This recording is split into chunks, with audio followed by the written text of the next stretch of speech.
Gulupu iyi tinasakaniza tirigu ndi namsongole zochita kuoneka moti zimene tikulankhulazi wina aliyense andichitira umboni. Tirigu ndi namsongole zimene tinazisiya kuti zonsezi zikulire limodzi tidzaziona pokolola. Ndiye akuoneka kuti uyuyu ndi tirigu, uyu namsongole, simukuchitanso kudabwa iyayi.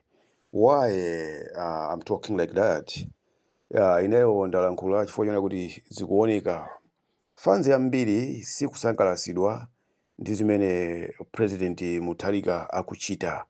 Izizi sitingasowenso umboni wina iyayi, koma umboni uli pa gulupu pompano pakuchuluka kwambiri ma left kusonyeza kuti amene uja anali namsongole amene tinasiya kapena kuti tidamuleka kuti akulire pamodzi ndi tirigu, koma zonsezi tizaziona pokolola.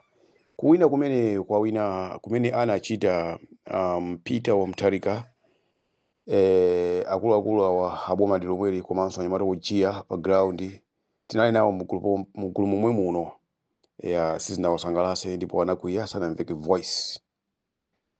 Ndi okhawo amene zochitika za Mutharika amasangalatsidwa nazo kapena kuti akukondwera nazo, komanso kuwina kwake kudadzetsa chimwemwe pakati pa anthu ochuluka kwambiri amenewo tingaene kuti ndi tirigu amene tili nawo pa gulupu pano. Namsongole ndi amene akuchita ma left ochuluka padakali pano chifukwa adakhala kuti munthu wokondwera kwambiri ndi mmene akuchitira Mutharika. Akanayekera kukhala pa gulupu pompano chonga kuti asangalale komanso chilichonse chochitika m'bomamu azichimva, komano boma ndi lomweli sitikusintha mwakuti titokoze manganya kwambiri kana yeso sitikuza kuti ali kuti pothandizira kuyipweteka kwambiri MCP kuti igwe mboma. Iye uja kwagwiranso ntchito kwambiri. Anthu ambiri anauza choonadi kuna no komano chimene chinachitika ndiona kuti kuchosedwa kumene anachosedwa kumusiya pambali pomanganya amene uja zinampweteka kwambiri kuti akhalenso vice president uyuyu koma ndiwononge. Ndiye kuononga kumene anachita iye anathandiziranso kunena kuti mavoti ena anapita kwa Professor Peter Mutharika amene ali mpulumutsi wa dziko lino.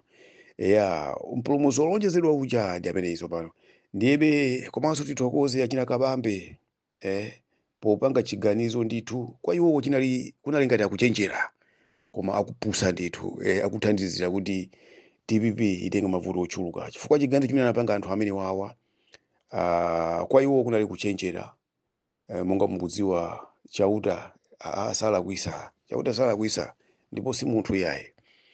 Koma ife tikagwira ntchito ndi boma enanso kubwera awa nawo mutu osongoka ngati Katawa amene ali mwana wa Muluzi kusongoka mutu ngati Katawa alikapita kumpoto amati Katawa kumweraku timatchula kuti Nanchengwa mutu wautali kunkhongo uku Nanchengwa nayenso ati nyamata oganiza bo koma analephera kwambiri naye amene tunda amene wathandizira kuti boma la makamaka chipande cha DPP chitenge boma mosavuta.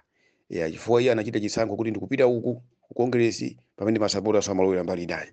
Mwayiona imeneyo ndali zovuta kwambiri.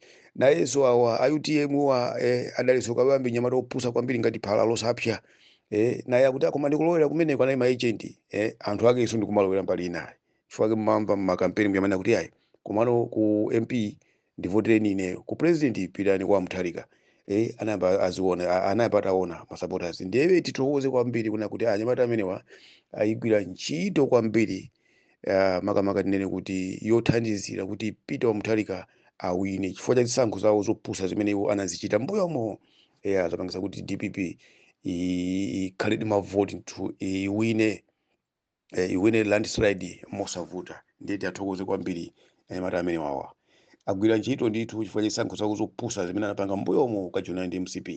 Ndimene apangisa kuti DPP itenge boma mosavuta.